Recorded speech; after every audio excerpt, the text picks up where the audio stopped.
श्री शिवाय नमस्तुभ्यम। हर हर महादेव। नमस्कार प्रिय भक्तजनों, आज के इस वीडियो में मैं आप सभी से शेयर करने वाली हूँ कि जो 16 सोमवार के व्रत होते हैं, किस कामना के लिए किस महीने में आप उठा सकते हैं। 16 सोमवार के व्रत होते हैं, जैसे कि आपकी कोई अलग कामना है, कोई नौकरी के लिए कामना करता, कोई व्यवसाय के लिए कर रहा है, कोई संतान के लिए, कोई मंगल विवाह के लिए, अलग अलग कामना के लिए अलग अलग महीने में आप वैसे तो आप 16 सोमवार के व्रत कभी भी उठा सकते हैं, लेकिन विशेष कामना के लिए आप कर रहे हैं तो अलग अलग महीने, जैसे मार्गशीर्ष महीने में पहला सोमवार से आप उठा सकते हैं। जैसे कि सावन का महीना आप शुरू हो रखा है, सावन का महीना, पहला सावन का महीने का जो सोमवार है वह 14 जुलाई को पड़ने वाला है। तो सावन के महीने में जो 16 सोमवार व्रत उठा रहे हैं वह संतान प्राप्ति के लिए उठाते हैं, पुत्र की कामना के लिए उठाते हैं।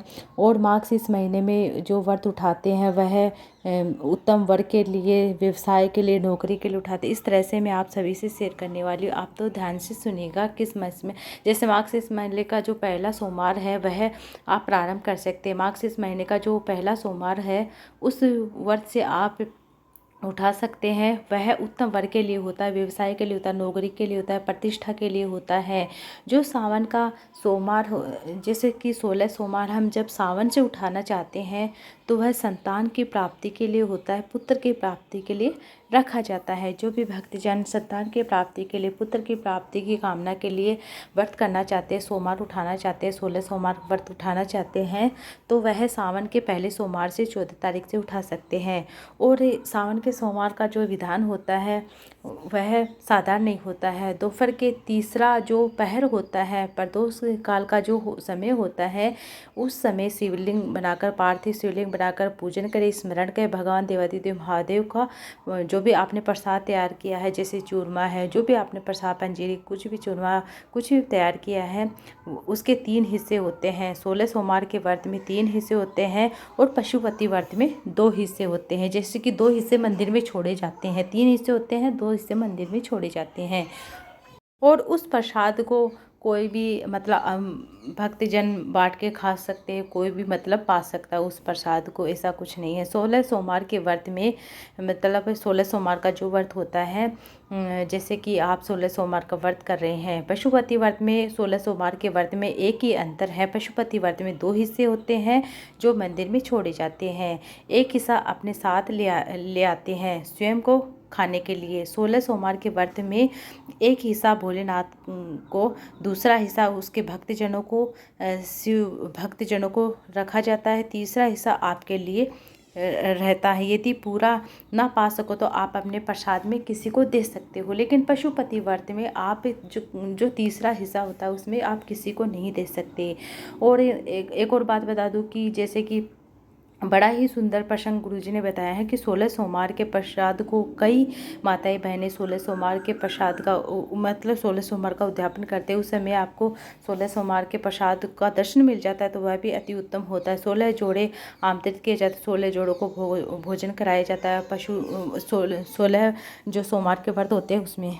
और 16 जोड़ों को भोजन कराकर दक्षिणा दी जाती हैं। जैसे कि आपके कॉलोनी में कहीं पर भी 16 सोमवार का प्रसाद का वितरण हो रहा है, अगर 16 सोमवार का उद्यापन हो रहा है तो आपको उस प्रसाद का दर्शन जरूर करना है। जैसे कि अपनी हथेली में श्री शिवाय नमस्तुभ्यम, जब भी हम वह प्रसाद पाते हैं तो श्री शिवाय नमस्तुभ्यम नमः नमः मंत्र बोलते हुए अपनी कामना करते हुए उस प्रसाद उद्यापन का जो प्रसाद है अपने हाथ की हथेली में लेकर उसी की चौखट पर खा लेना चाहिए। नरसिंह पुराण में यह वर्णन मिलता है। जैसे कि मार्गशीर्ष जैसे कि कोई भी राह से निकलता है उसके हाथ में प्रसाद है, 16 सोमवार का उद्यापन हो रहा है कहीं पर भी, अगर आप दर्शन करने मात्र से भी अपनी कामना बोल देते हैं तो 16 सोमवार के भगवान शंकर पर चढ़े हुए प्रसाद का इतना महत्व होता है। अभी फ़िलहाल की कथा में भी गुरुजी ने बताया था, पिछली कथा में गुरुजी ने बताया था कि भगवान के शंकर पर चढ़ा जो प्रसाद होता है वह मतलब कामना को पूर्ण करने वाला होता है। प्रसाद का महत्व क्या होता है आप सुनिए, बहुत ध्यान से सुनिएगा। जो पशुपति व्रत करती है, पशुपति व्रत का प्रसाद अगर आप मंदिर में जा रहे हैं, आपको पशुपति व्रत का प्रसाद वहाँ पर रखा हुआ है, अगर आप उस प्रसाद को एकत्रित करके आप अपने सब में बांट देते हैं तो उसका भी फल मिल जाता है।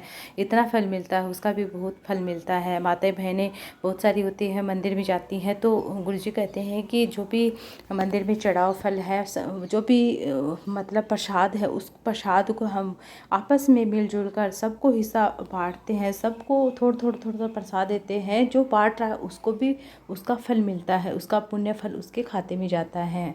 जो प्रसाद चढ़ा कर गया उसका तो है ही है, जो प्रसाद बांट रहा उसका भी होता है। प्रसाद के हिस्से जैसे मंदिर का पुजारी, जो मंदिर के पंडित होते हैं, मंदिर का कोई भी अगर मंदिर पुजारी पंडित नहीं है, कोई भी पुरुष है, कोई भी बच्चा है, प्रसाद बांट रहा है, वह प्रसाद हम पाते हैं, हम भी होते हैं, हमारा भी पुण्य होता है प्रबल, और जो प्रसाद बांट रहा है उसका भी होता है। प्रसाद वितरण करने मात्र से भी शिव महापुराण की कथा कहती है। अगर हम शंकर भगवान पर चढ़े हुए प्रसाद का दर्शन कर लेते हैं, अगर हम वितरण करते हैं, हजारों अश्व यज्ञ का फल हमें प्राप्त हो जाता है प्रसाद के वितरण मात्र से ही। इस तरह से पशुपति व्रत का जो प्रसाद होता है उसका भी दर्शन आपको जरूर करना चाहिए, और हो सके तो उसका प्रसाद का भी आप एकत्रित करके आप वितरण कर सकते हैं, उसका भी अलग से फल होता है। अब मैंने आपको 16 सोमवार की जो भी विधि है जो मैंने बता दी है, इस तरह से आप 16 सोमवार व्रत कर सकते हैं। 16 सोमवार जैसे पशुपति व्रत करते हैं इसमें ऐसे करते हैं, लेकिन 16 सोमवार में जो हिस्सा हम तीसरा जो हिस्सा हमारे लिए होता है उसे हम ही खाते हैं, उसे हम किसी को दे नहीं सकते। बट 16 सोमवार के व्रत में जो तीसरा हिस्सा हम अपने लिए लेकर आए हैं उसमें हम अपने परिवारजनों को उसमें बांट सकते हैं। उस अपने हिस्से में से थोड़ा थोड़ा सभी परिवार वालों को दे सकते हैं। बस इतना ही अंतर होता है, पूजा विधि विधान वैसे ही कर सकते हैं।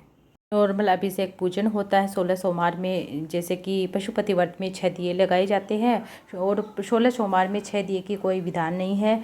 बट आप एक दिया भगवान का अच्छे से पूजन करें, एक दिया लगाए, आरती करें। इस तरह से आप 16 सोमवार का व्रत उठाकर बड़े ही विधि विधान से पूजन कर सकते हैं। सुबह के समय करें, तीसरे पहर की पूजा आप इस जो 16 सोमवार के व्रत होते हैं उसमें तीसरे पहर की पूजा का बहुत ही अधिक महत्व होता है। तो आप तीसरे पहर की पूजा जो प्रदोष काल पूजा होती है वह आप अवश्य करें। सुबह से आप अपने व्रत का संकल्प ले सकते हैं, व्रत का संकल्प ले बड़े ही विधि विधान से पूजन करें। शाम के समय अब आप शिवालय में जा सकते हैं, नहीं आप अपने घर पर भी पार्थिव शिवलिंग का निर्माण करके आप अपने 16 व्रत को उठा सकते हैं, अपने 16 व्रत का पूजन कर सकते हैं। इस तरह से आप पूजन कर सकते हैं। श्री शिवाय नमस्तुभ्यम, हर हर महादेव। यह वीडियो अच्छा लगे तो वीडियो को लाइक ज़्यादा से ज़्यादा शेयर कीजिएगा।